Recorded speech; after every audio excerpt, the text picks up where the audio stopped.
If you believe the United States government should be run like a profitable business, you are dead wrong. It's a nice soundbite. It makes for great campaign slogans.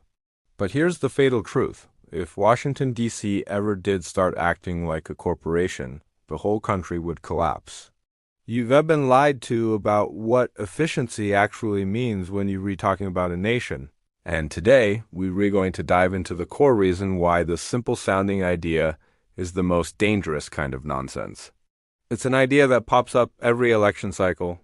You hear politicians talking about cutting waste, eliminating bureaucracy, and balancing the budget just like a CEO balances a checkbook. We're told we need to stop being so wasteful, stop spending money, and start generating profit. It sounds like common sense. Who wouldn't want a more efficient government? But what if I told you that the very things we call waste or inefficiency are actually essential components of a stable, functioning democracy? This isn't about politics. This is pure, cold hard economics, and the history books are screaming the warning. Treating a country like a company is doomed to end in crisis. The core challenge we face is a deep misunderstanding of what government is supposed to do. In the simplest terms, a business has a single, crystal-clear objective: maximize profit for its shareholders. Every decision from research and development to customer service is measured by how much money it brings in or how much cost it saves. That's the entire game. Now, think about the government. What is its primary objective? Is it profit? No. The government's main goal is social stability, welfare, and providing public goods that the private sector either can't or won't provide. These are things like national defense, roads, clean air, safe food, and a functioning legal system. None of these things are designed to generate revenue. They are designed to generate value for every single person who lives there. This difference isn't small. It's a chasm. When you try to bridge that chasm, when you try to apply the rules of maximizing profit to the goal of maximizing social stability, you break everything. You create a disaster. The problem, therefore, is the unjustifiable comparison. The logic itself is fatally flawed. Let's take the most basic example, a road. A business would build a road only if the tolls and fees collected from drivers would exceed the construction and maintenance costs. They would never build a road to a small remote town of 50 people because the numbers wouldn't add up. It would be inefficient, but the government builds that road anyway. Why? Because connecting that town is a matter of equity and access. It allows people to get to hospitals, schools, and jobs. It maintains social cohesion. The profit is not measured in dollars, but in the social health of the community. A CEO would fire the team that built that unprofitable road.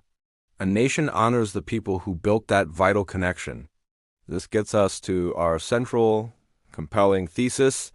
The perceived inefficiency of government is the cost of democracy and equity. Let's break down this idea using three major pillars: the purpose of profit. In a business, if a division isn't making money, you shut it down. If a product line is losing money, you discontinue it. This is a clear, decisive metric. Now, let's look at a key government service: the Department of Veterans Affairs, VA.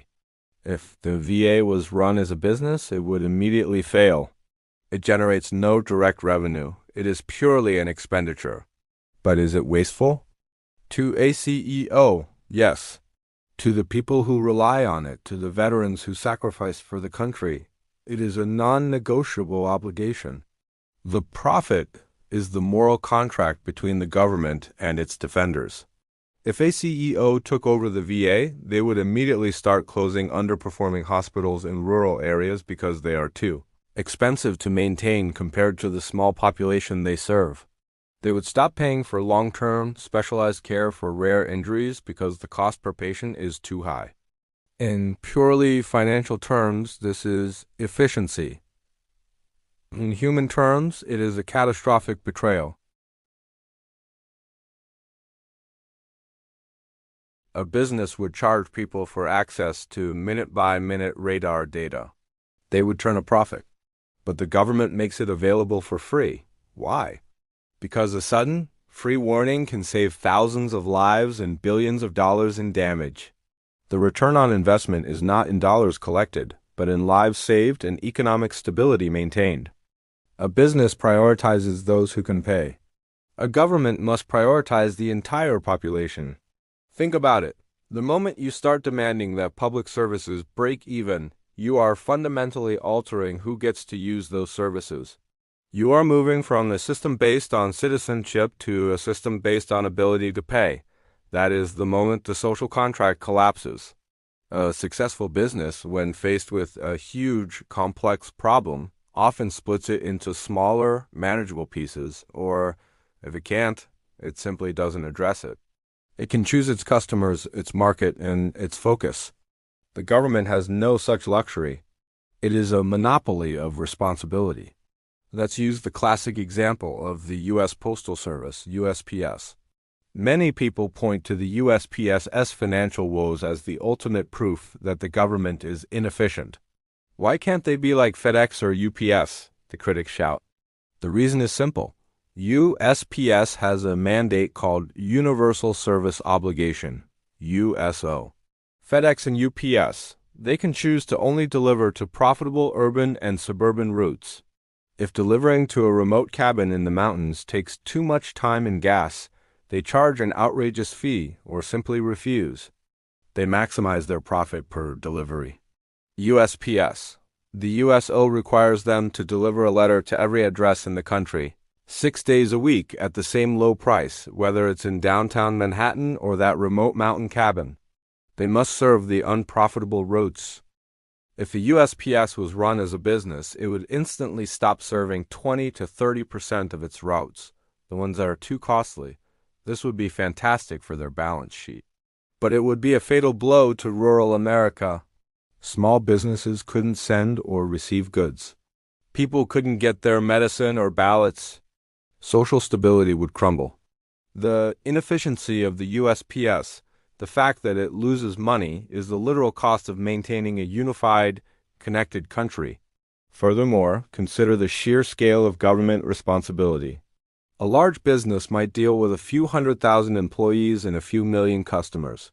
The U.S. government deals with 330 million citizens, a $1 trillion military, international diplomacy, food safety, drug regulation, and the entire monetary system.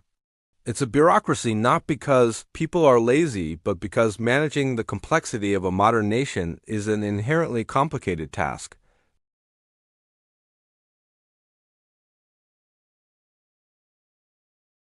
This is perhaps the most urgent warning. Businesses are inherently driven by short-term results. CEOs are judged on quarterly earnings reports and stock price movements. They have a time horizon of maybe 1 to 5 years tops. Government policy, however, must operate on a time horizon of decades or even centuries. When you impose business logic onto government, you force short-term thinking onto long-term problems, which is a recipe for doom. Let's look at a historical example, infrastructure and research. In the mid-20th century, the U.S. government decided to fund massive, unprofitable scientific ventures projects like the Apollo program and the creation of ARPANET, the precursor to the Internet. If a CEO had been in charge of NASA in the 1960s, they would have looked at the budget and shut it down immediately. The return on investment was decades away, intangible, and highly risky. It was the ultimate example of wasteful spending, yet the technology developed from the Apollo program, everything from satellite communications and Teflon to modern computing, created trillions of dollars in new private sector value that exists today. ARPANET was a money sink for the government, but it enabled the entire modern tech economy. The government was able to make these revolutionary, loss-making investments because it was not worried about quarterly profit. It was investing in the long-term, foundational future of the country. The spending was inefficient on paper, but it was nation-building. When politicians adopt the business mantra, they start pushing for immediate returns. They demand cuts to basic science research. They delay maintenance on critical infrastructure, like bridges and power grids. and they privatize things like prisons or military services because the private sector can do it cheaper right now. The cheaper solution is almost always the one that externalizes the long-term cost. You save money today, but the hidden cost explodes in 10 years when the bridge collapses, the power grid fails, or the poorly maintained privatized system finally collapses into a true crisis. The cost of running government cheaply is the eventual collapse of essential services. This brings us to the most compelling, painful historical moment that proves this entire thesis: the 2008 financial crisis. The root cause of the 2008 housing crisis was not a failure of government spending, but a catastrophic failure of government regulation, a failure directly tied to the philosophy of letting the efficient private sector handle its own business. For years leading up to the crisis, the prevailing wisdom was deregulation. We were told that banks were smart, that the financial markets were efficient, and that the best thing the government could do was get out of the way. This was the ultimate expression of the run it like a business philosophy applied to regulation. What happened? The businesses, the banks, the mortgage lenders, the rating agencies did exactly what they are designed to do: maximize profit, no matter the risk. They created ridiculously complex, flawed financial products like subprime mortgage-backed securities because they were profitable in the short term. They cut corners on vetting borrowers, they engaged in reckless leverage, and they lied about the true risk involved. All of this was done in the pursuit of maximum shareholder value. The government, acting efficiently by staying out of the way, failed in its core duty: maintaining economic stability and protecting the public from systemic risk. When the system finally collapsed, who was there to fix it? There wasn't a business. Businesses were the cause of the collapse. It took the single largest, most inefficient entity on the planet, the U.S. Treasury and the Federal Reserve, to step in with massive, unprecedented, non-profitable, and politically explosive bailouts. The government had to spend trillions of dollars money that made no direct profit to prevent a total global economic fatal meltdown. Why? Because a business can afford to fail. A nation cannot. The wasteful spending of the bailout was the ultimate painful realization that a government's job is not to make money, but to save the entire game when the profit-maximizing players break the field. The crisis taught us a core, urgent truth: unregulated, profit-driven efficiency leads directly to systemic collapse.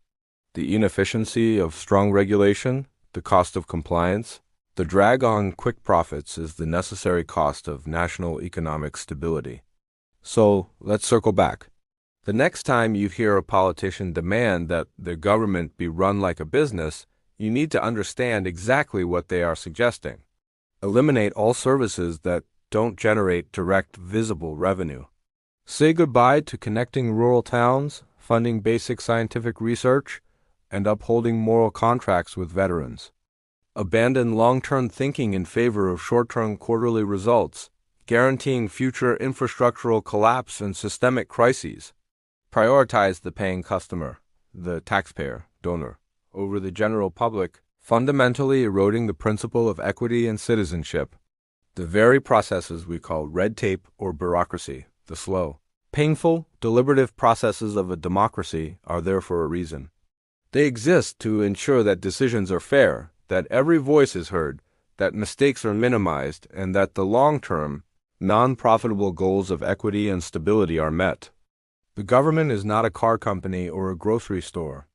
It is the framework upon which all businesses, all families, and all citizens rely. The fatal assumption that government should maximize profit ignores the fact that the true profit of a nation is the welfare of its people. And that welfare is often incredibly expensive and inefficient to maintain. Subscribe so you don't miss the next video.